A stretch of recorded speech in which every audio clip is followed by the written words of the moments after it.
భార్యాభర్తలు పొలం దగ్గరికి వెళ్ళారు. భార్య, ఏవండి, ఈ భూమిని పచ్చగా మార్చడానికి ఇంత కష్టపడాలా?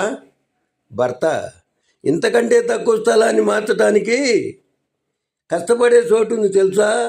భార్య, ఏమిటది? భర్త, నీ ముఖం. ఏంటి మాధవరావు గారు, ఇంతకు ముందు వరకు పిల్లలను స్కూల్ వద్ద మీరే దింపారు కదా, ఇప్పుడేంటి స్కూల్ బస్ కోసం ఫీజు చెల్లిస్తున్నారు అడిగాడు వెంకట్రావు. ఏం చెప్పమంటావు వెంకట్రావు గారు, మొన్న పేరెంట్స్ మీటింగ్కి మా ఆవిడను పంపించాను.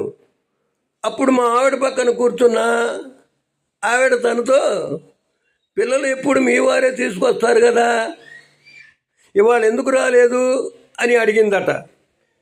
నాకు ఆవిడకి మధ్య ఏదో తెలియని వ్యవహారం ఉందని స్కూల్ బస్ ఫీజు కట్టాల్సి వచ్చింది. క్లారిటీ ఇచ్చాడు మాధవరావు. ఏమిటే చేత, మీ ఆయన చాలా సినిమాల్లో రోలు వేసాడని చెబుతావుగా, ఎన్ని సినిమాలు చూసినా ఎక్కడా కనిపించడేంటి మీ ఆయన అడిగింది కాంతం.